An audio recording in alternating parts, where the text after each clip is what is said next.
is a difference between you and me. We both looked into the abyss. But when it looked back at us, you blinked. Hi guys, I'm Gravy here, and this is a DC Legends video. In this video, please forgive, this is like done in like a hurry because what I'm really trying to do is I just finished Nightmare Campaign. It's early in the morning. Well, early. It's not early in the morning, but like I woke up at like 5 o'clock in the morning and just did like Nightmare Campaign. And so now I did receive like a question with regards to Nightmare Campaign. And so I wanted to go over like my approach here in Nightmare Campaign today. So I decided to hurry up. I did the Nightmare Campaign. I recorded every bit of it. And so now I'm putting it out here now for you to go through. So this video is not going to be as clean. I'm going to do it and then just upload it straight away. So it's not going to be as clean and it's polished. I don't even have like my Black History Month recommendation ready. Any of that stuff. I'll try to think of one in the meantime while I'm like discussing all of this other stuff. But I want to give some basics because somebody before, and I cannot remember your name, I apologize, I should have looked that up as well beforehand, asked me how they could get past or get through Nightmare Campaign, and he said he only had like level 60 gear 9 tunes, and I'm like, I don't think that's possible. I'm giving you basically the theory behind it and what I'm doing, but I still don't know if you can do this at level 60, 90, so I hope so. Also, somebody left a comment, and I'm going to answer a lot more of your comments and questions over on the Instagram. I'm going to do that video. Actually, I used to do that video first, but now I'm going to do that video after I release this one. But he also mentioned something about the login bonuses not working today, and I even tried to go in manually, and it's still not working, so hopefully they get that issue resolved. But I'll go ahead and answer your comments and questions over on the Instagram today. I'm going to do one of those videos as well. Lastly, this video that I did, it took me about an hour to get through Nightmare Campaign. I lost a few times. So I'm not going to go through the whole hour right now. Like, you'll see what I'm doing, and I'll skip to some like quote unquote major parts, and then I'll upload the full hour-long thing as a separate video, and then I'm going to give you my commentary here, or like my actual thought processes. It's going to be I guess relatively short, I guess depending on how loquacious I am today. But yeah, so there you go. And before we actually get into any of that, I drop these Legends videos every Monday, Wednesday, Friday. So please like, please subscribe. And if you don't like it, subscribe, hit dislike. I'm okay with that as well. Almost at 1,000. I'm like 17 away right now. When I even put it on like my Facebook. Oh, I even put on my Facebook like, yo, I just need 17 people. I know 17 people. I might go play basketball today. I might just walk around like, yo, give me your smartphone, and one less. Like, I might be doing that today. And in any case, so as I hit 1,000, I've already said the subscriber giveaway, that ends today. So if you see it, all you have to do is be a subscriber. If you're a subscriber, I'm going to do a drawing, and then whoever wins that drawing gets $50. On top of that, once I hit 1,000, I said this before, I'm going to start a free-to-play account just to give like free-to-play advice. I'm still going to have my main account, and I'm going to kind of use like my main account to help nurture my free-to-play account in the sense of like testing and whatever, but I'm going to do a free-to-play series starting once I hit 1,000. Also, I'm going to bring back the podcast, and the podcast isn't going to be no different content to begin with. It's basically going to be the audio version of the YouTube channel. A friend of mine, Emperor Ging, asked me to do that a while ago, but it actually cost money to put into the podcast, and I always told myself I'm not going to put in any money into this, or at least not a lot, until I can actually see some gains, some returns from it. And now that's starting to be a possibility. So I'm going to add the podcast, and I was even thinking about making it on the Patreon side of things, to where it's like, for $1 a month, all of my DC Legends videos will be in podcast format, and then even adding some extra podcasts themselves over on the Patreon. I'm still debating on what to do with that, but I need to be able to fund the podcast side of it. Anyway. So getting back into it. Now, so those are the announcements for the video. Now let's get into the actual Nightmare Campaign. Now, see, as you see what I've built, and I'm going to go ahead and like skip forward a little bit. Like, let's see. Yeah, you'll see how I built it here, and I'm going to pause just for a second. So basically I have Barda and Terra. In fact, let me go back a little bit. I have Barda and Terra.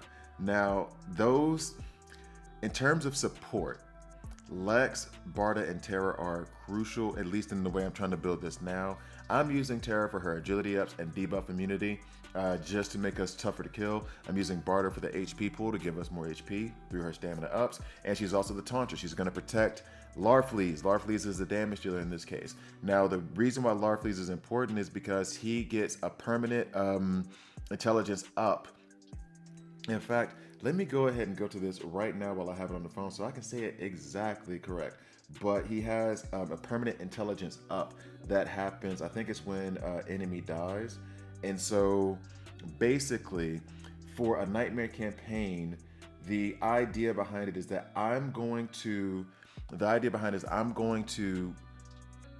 try to protect him as much as possible, especially in the first wave. Let him build up those intelligence ups, and then hopefully I can start one-shotting tunes. And then by the time I get to the end, because of those permanent int ups, he's going to be an absolute monster. So I'm going to go ahead and go in here right quick to it. And like I said, this is going to be kind of quick and dirty because I did not set up anything ahead of time. I'm trying to get this video out like as soon as possible because I know some of you are just like kind of lost in how you want to handle Nightmare campaign.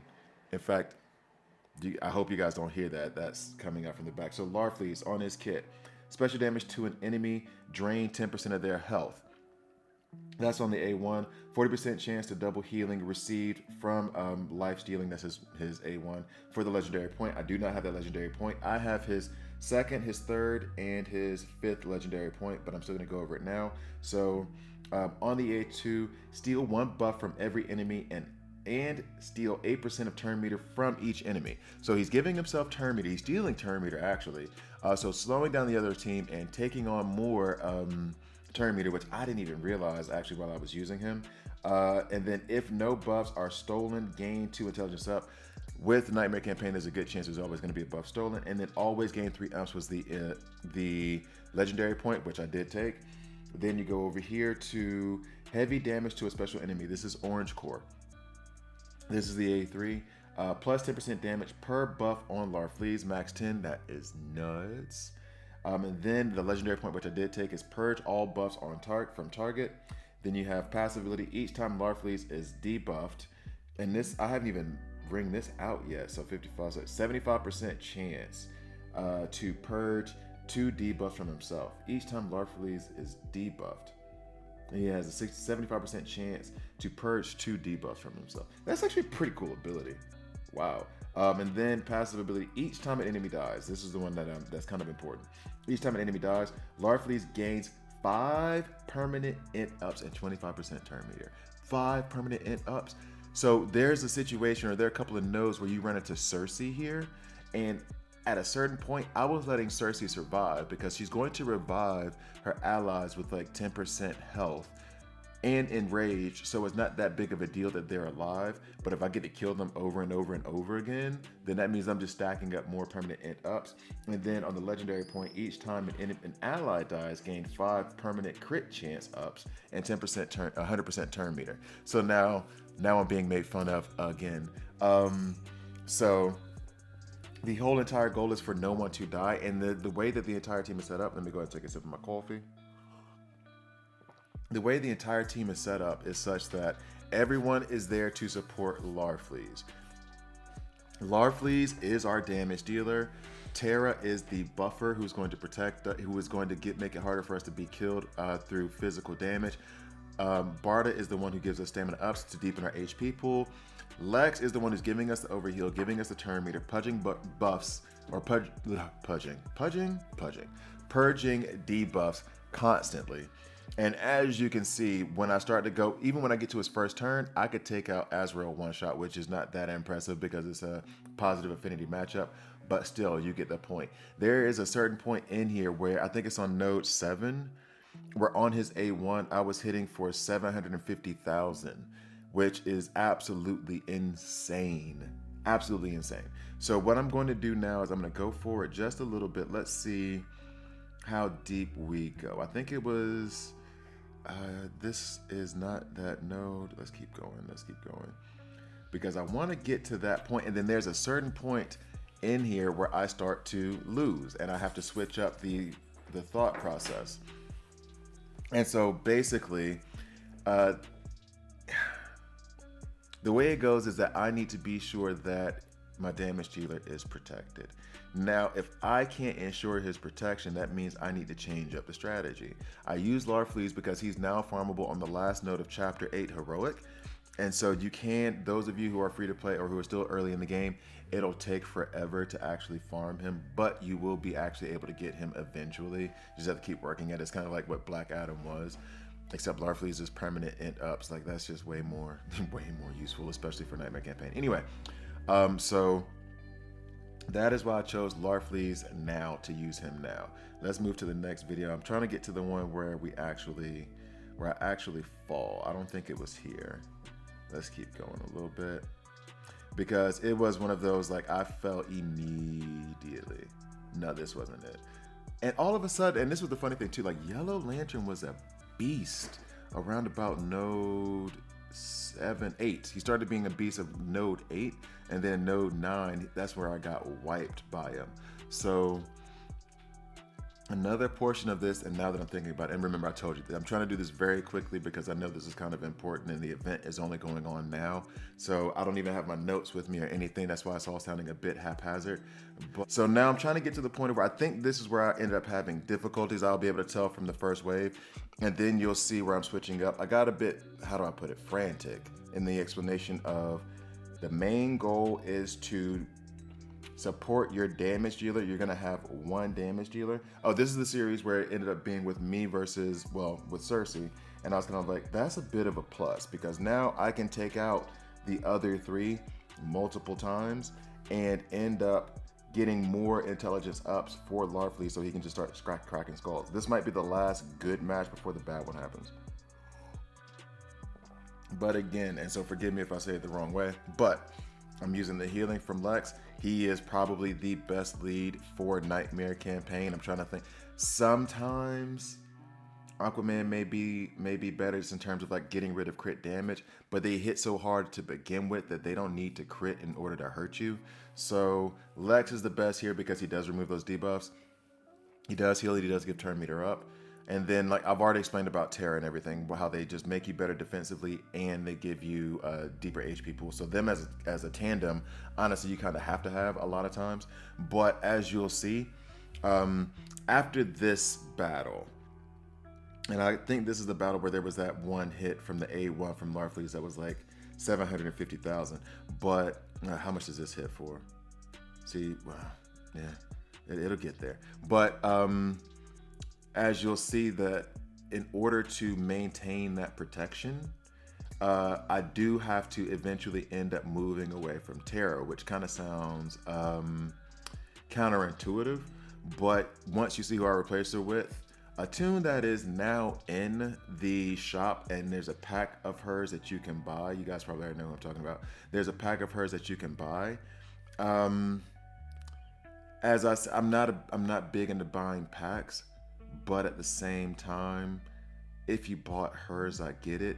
But it would be for such a specific thing within this game right now, and that would be like for this moment, like, and also for other campaign and PvE like content. But that's where she shines. She doesn't necessarily shine in PvP. Like, can she be used in PvP? Like, sure, but that's not really her. That's not really her bag. So in any case, we're gonna get to her very soon. Oh, there was a solid hit on Harley Quinn. Come on, chop chop, guys. I just want to get to that 750. And the other thing too is like all the enemies that die. So you saw Cersei die that many times. We're still ramping off of all the buffs that he's stealing / giving to himself / what Terra and Barda are doing. So we're ramped to like the nth degree with regards to Larfleeze. So, it's disgusting. Absolutely disgusting. All right, get rid of the death immunity, get rid of Saint Walker, and let's go ahead and get to this last round. Or no, it's not even the last round. Third, this is the penultimate round. Come on, guys.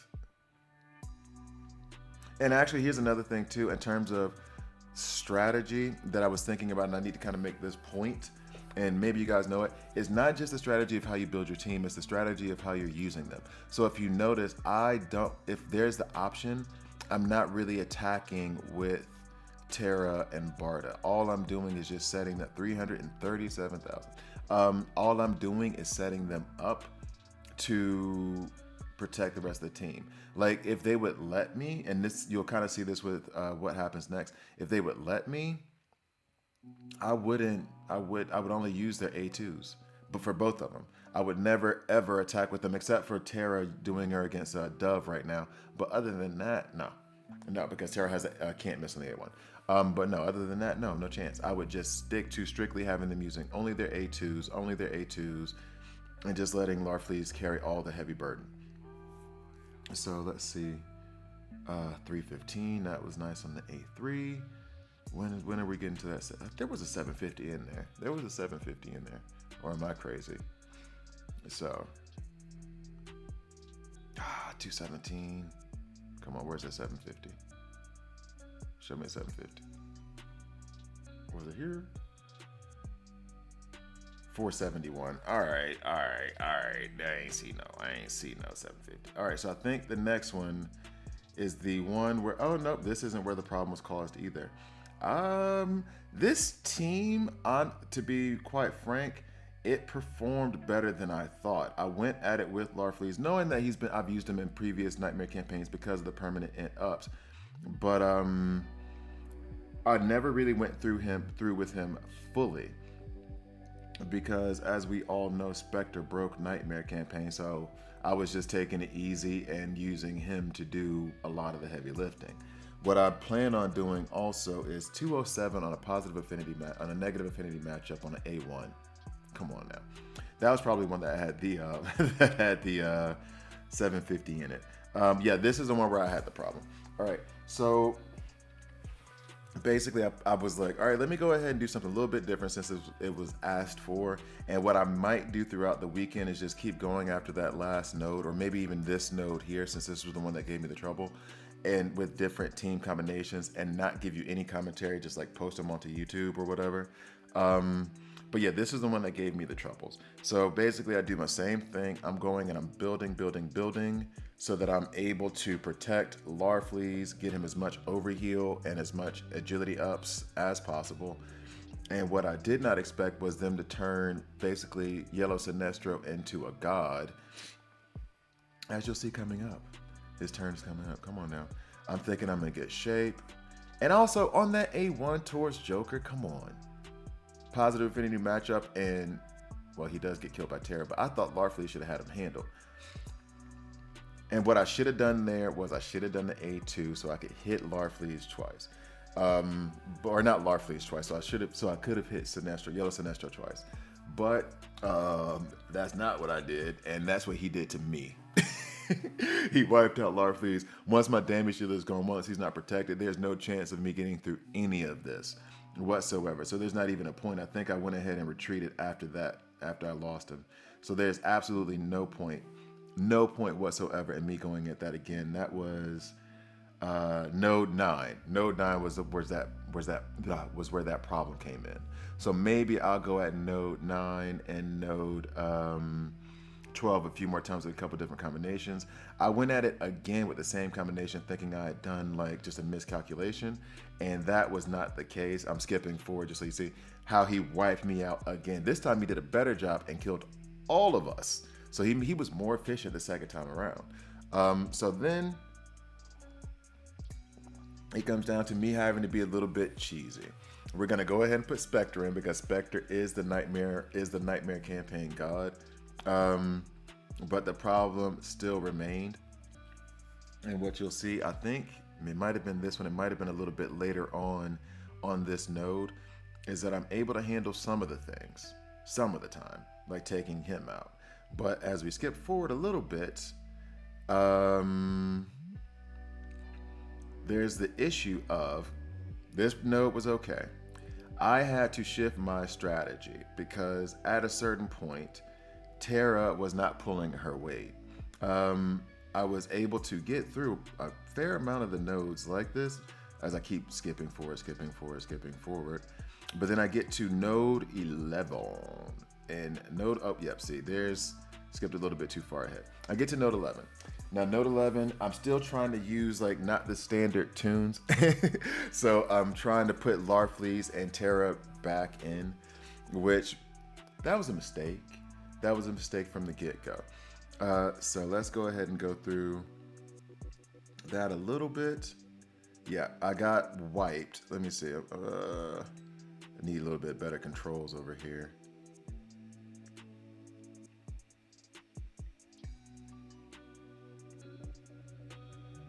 Or actually, let's do, yeah. All right, so little bit forward, little bit forward, little bit forward, little bit forward. Let's see. Oh, there's where we all die.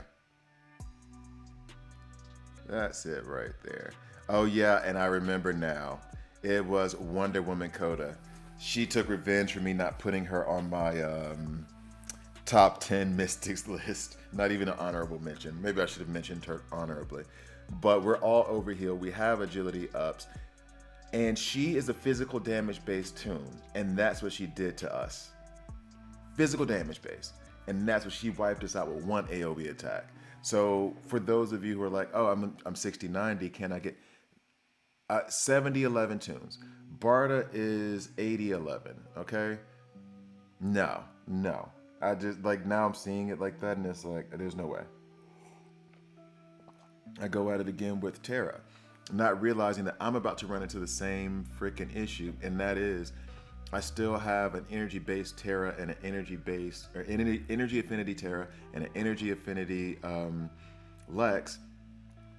So it's so fragile in Nightmare Campaign that the way the team is built, all the pieces have to be there. And if I lose a piece, if Spectre isn't ramped enough, then there's no point in continuing on because I know I'm going to lose.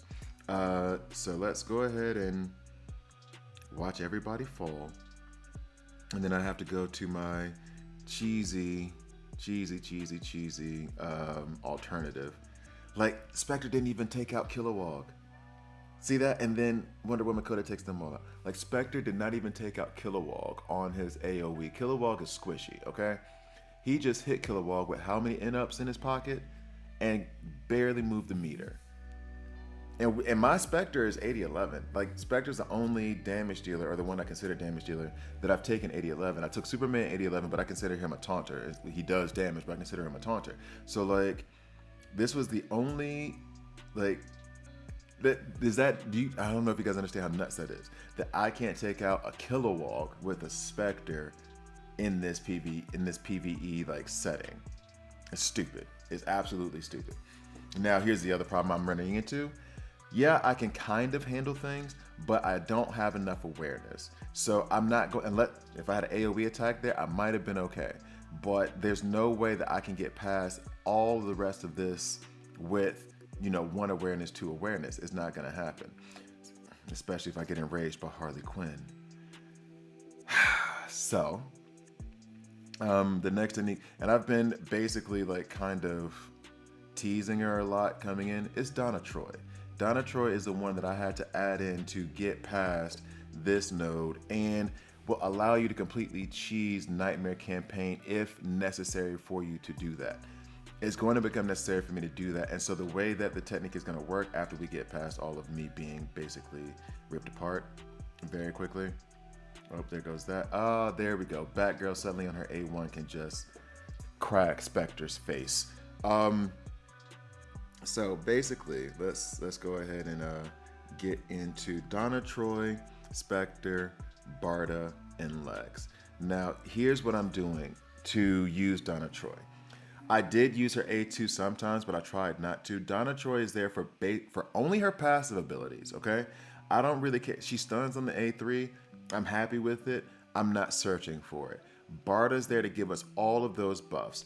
And actually, just to go over Donna Troy real quick, just so you guys get the full scope.